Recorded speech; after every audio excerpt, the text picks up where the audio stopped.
சொர்க்கமும் அவங்க தான், நரகமும் அவங்க தான். போ அன்பர்களே, இளைஞர்களே, வாலிபர்களை யோசித்து பாருங்க. நம்ம இந்த தாய் ஒரு வார்த்தை சொன்ன கோச்சுக்கிறோங்க, தகப்பன் ஒரு வார்த்தை திட்டுனா கோச்சுக்கிற. அந்த தாயும் தகப்பனும் திட்டுவதும் ஏசுவதும் நம்முடைய எதிர்காலத்தை உயர்த்தட்டான்னு தெரியலையே. கோச்சுக்கிற நீ இன்னைக்கு அதை மனசுல வச்சு பெருசா எடுத்துக்கிற. அவர்களை வருத்தப்பட்டு ஊட்ட விட்டு புண்ணாட்டி கூட்டிட்டு போயிடுற, சண்டியல் நிக்க விடுற அவங்கள. அந்த தாய் சுமந்து பெற்றாங்களே, அல்லாஹ் குர்ஆன் சொல்றான், ஹமலத்துஹு உம்முஹு குருஹா வலஅத்துஹு குருஹா. அந்த தாய் அவர்களை என்ன கஷ்டப்பட்டு சுமந்தார்கள், என்ன கஷ்டப்பட்டு பெற்றெடுத்தார்கள் யோசித்தியா? அல்லாஹ் கேக்குறான் குர்ஆன். அன்பர்களே, பெரியார்களே, ரசூலுல்லாஹி ஸல்லல்லாஹு அலைஹி வஸல்லம் காலத்துல அல்கமா என்ற ஒரு சஹாபி இருந்தார். அந்த சஹாபிக்கு மரண நேரம் நெருங்கி விட்டது. மரண நேரம் நெருங்கினா வாயில களிமா வரல. நல்லா யோசிங்க. உடனே பெருமானாட்ட செய்தி வருது, பெருமானார் ஸல்லல்லாஹு அலைஹி வஸல்லம் அவர்கள் அலி ரலியல்லாஹு அனுப்புறாங்க, போய் களிமா சொல்லி கொடுங்க சொன்னா. அவங்க போய் சொன்னாங்க, களிமா வரல வாயில. இன்னொரு சஹாபி அனுப்புறாங்க, அப்பயும் களிமா வரல. மூணாவது சஹாபி அனுப்புறாங்க, சொல்லி கொடுத்தாங்க, களிமா வரல. ரசூலுல்லாஹி வந்துட்டாங்க, பெருமானார் களிமா சொல்லி தர்றாங்க, களிமா வரல. உடனே அவங்க மனைவி கேட்டாங்க, ஏமா கணவர்கிட்ட என்ன நீங்க எதுவும் அவர் வாழ்க்கையில தப்பு செஞ்சிருக்காரா? ரொம்ப நல்ல மனுஷன், இரவு பகலா தொழுவாரு, நல்ல காரியம் நிறைய செய்வாரு. ஆனா அவங்க அம்மாவுக்கு கொஞ்சம் வருத்தமா இருக்காங்க, அம்மா கோச்சு வேற வீட்டுல இருக்கிறாங்கன்னு சொன்னாங்க. அதுதான் காரணம் பெருமானார் ஸல்லல்லாஹு அலைஹி வஸல்லம் இவங்களே அவங்க அம்மாவை தேடி போறாங்க. சொன்னாங்க, அன்பு தாயே, உங்கள் மகன் அல்கமாவுக்கு உடம்பு சரியில்லாம மரண நேரத்தில் இருக்கிறார், வாயில களிமா வர மாட்டேங்குது. எனவே உங்களுக்கு தவறு செஞ்சா மன்னிச்சுக்கிட்டேன்னு சொல்லுங்க. நீங்கள் மன்னிக்காமல் அவர் களிமா வராது, களிமா இல்லாம சொர்க்கம் போய் சேர முடியாது, நீங்க மன்னிச்சிருமான்னு சொன்னாங்க. இப்ப அந்த தாய் சொன்னாங்க, யார சொல்லா, என் பெத்த வயிறு எரியுது, அவன் செஞ்ச எல்லா குற்றத்தையும் மன்னிச்சிடறேன். ஆனால் நான் வளர்த்து அவனை ஆளாக்கி அவனுக்கு ஒரு வியாதின்னு சொன்னா துடிச்சு போய் அவன் கவனிச்சு அவனை ராவாபாலா முழிச்சிருந்து அவனை வளர்த்து வாலிபனாக்கி ஆளாக்கி 25 வயசு வாலிபனாக்கிற பின்னாடி இவனுக்கு பொருத்தமான மனைவி எங்க தெருத்தவா சொல்லி அலைஞ்சு தெருத்தவா போய் பத்திரிகை கொடுத்து அவனை கட்டி வச்சு அவன் பொண்டாட்டி வீட்டுக்கு வந்த உடனே அவன் முன்னாடி வச்சு என்னை ஏசுறான். அந்த பொண்டாட்டி முன்னாடி வச்சு உனக்கு அறிவு இருக்காமா, அவளுக்கு இருக்கிற அறிவு உனக்கு இல்லையாமான்னு சொல்றான் என்னைய. அது என்ன தாங்க முடியல, தனியா வந்துட்டேன்னு சொல்றாங்க அவங்க அம்மா. மன்னிக்க முடியாது, யார சொல்லான்ட்டான். பெருமானார் சொல்லி பார்த்தார்கள், அவர்கள் கேட்ட மாதிரி தெரியல. கடைசியா பெருமானார் சொன்னாங்க ஸல்லல்லாஹு அலைஹி வஸல்லம் அவர்கள், சஹாபாக்களே நீங்க விறகு கொண்டு வாங்க, விறகு மூட்டைகளை போட்டு அதை மூட்டி உயிரோட போட்டு அதை எரிச்சிருங்கன்ட்டான். சஹாபாக்கள் விறகு கொண்டு போட ஆரம்பிச்சிட்டாங்க. அம்மா கேட்டாங்க, யார சொல்ல எதுக்கு விறகு வருதுன்ட்டான். அந்த உங்க மகனை உயிரோட எரிக்க போறேன்ட்டான். தாய் மனசு தாங்கல, யார சொல்ல என் கண்ணு பார்க்க உயிரோட மகனை எரிக்கிறீங்களா? அப்புறம் என்ன, மௌத்தா போன பின்னாடி நரகத்துல போய் எரிக்கிறதுக்கு இங்கே எரிச்சு சாப்பிட்டா அவருட்டான். யார சொல்ல அப்படின்னா என் பையனை மன்னிச்சுட்டேன் யார சொல்லலான்ட்டான். இந்த தாயை மன்னிச்சுட்டேன்னு சொன்னதுதான் அஷ்ஹது அல்லா இலாஹ இல்லல்லாஹ் வ அஷ்ஹது அன்ன முஹம்மது ரசூலுல்லாஹ். களிமா வந்து சொர்க்கத்துக்கு போயிட்டாங்க, களிமா வந்து ரூஹு போயிருச்சு. நல்லா யோசியுங்கள், தாய் தந்தை வீட்டுல வயோதிக நேரத்தில் அவங்களை படுத்துற பாடு, பசங்களும் அந்த பொண்ணுங்களும் போட்டு அவங்களை வறுத்து இருக்கிற அன்பர்களே, இதெல்லாம் தாய்மார்களை யோசிங்க. உங்க மாமனார் மாமியாரும் பார்க்க கூடாது, வீட்டுக்கு வந்த பின்னாடி அவங்கதான் உங்க அத்தா, அவங்கதான் உங்க அம்மா. இந்த உணர்வை நீங்கள் பார்க்க வேண்டும் தாய்மார்களே. அதே மாதிரி வீட்டுக்கு வந்த பின்னாடி அந்த மாமனார் மாமியார் அவங்க தான் தன் மகளா பார்க்க ஆரம்பிச்சார். தன் மகளை அவர்களை விட உஸ்தியா பார்க்க கூடாது, ஒரு கண்ணிலே பார்க்க ஆரம்பிக்க வேண்டும் தாய்மார்களே. பெருமானார் சொன்னாங்க, துக்குசிர்னல் அஷீர லானத்தை கடுமையாக செய்கின்றீர்கள், பேச்சு அதிகமா பேசுறீங்க, அதுதான் காரணம் தான்.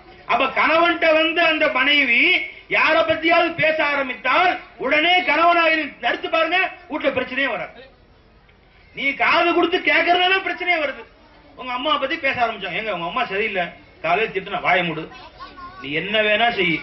எங்க அம்மா பத்தி மரியாதை இல்லாம நீ பேச ஆரம்பிச்ச, என்னை பெத்து வளர்த்து உனக்கு புருஷனா என்னை ஆக்கினது எங்க அம்மா தான், நீங்க சம்பாரிச்சு போற நிலைக்கு என்னை ஆக்கினது எங்க அம்மா தான்.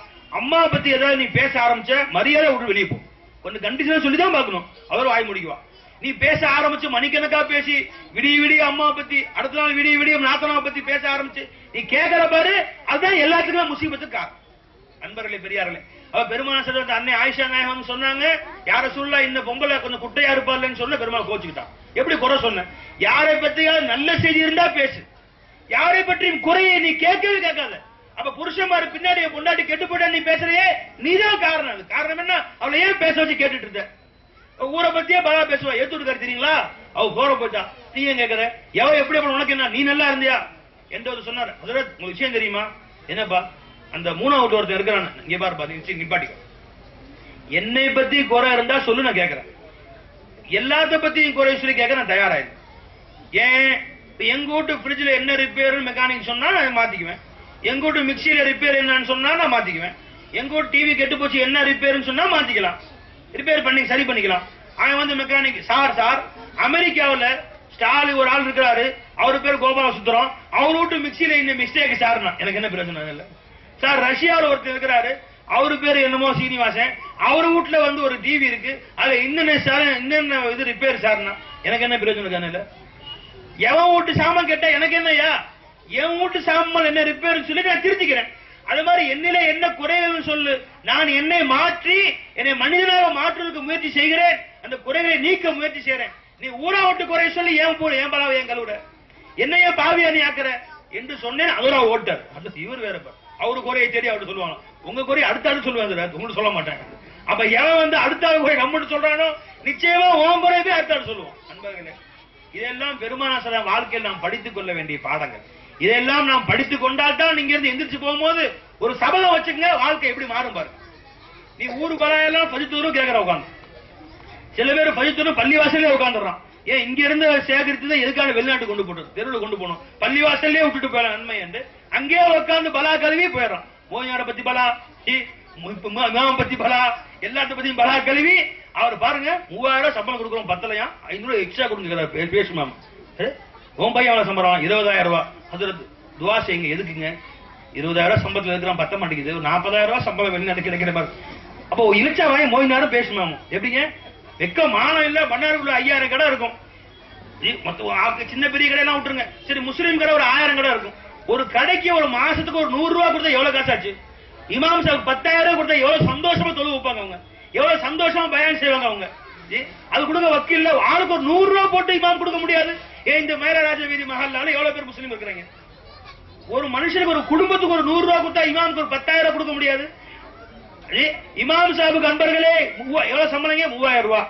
இந்த அல்ஹம்துலில்லாஹ் இந்த ஊர்ல அதற்கு வந்து பயந்துட்டாங்க. ஏன்னா அதை சொல்லிட்டு உரிச்சிருவாங்க பின்னாடி போனா, அதற்கு பறக்கத்தா கொடுக்குறாங்க, எனக்கு பறக்கத்தா கொடுக்குறாங்க. இந்த ஊரை சொல்ல, நீங்க உதாரணம் சொல்றீங்க, இந்த ஊர்ல எவ்வளவு சம்பளம் எனக்கு தெரியாது, நீங்க பயப்பட வேணாம். அந்த இந்த ஆள பயானுக்கு கூப்பிட்டு போட்டு கொடுத்து போயிட்டாரு. நாளைக்கு கீழே இறங்கி முத்தவயசாரு போனா என்ன அதிர்த்து சம்பளம் கம்மின்னு போட்டு கொடுத்தியா, எங்கிட்ட சொல்லி வேலை நடக்கல, அந்த ஆள்கிட்ட சொல்லி பேச வச்சியான்னு.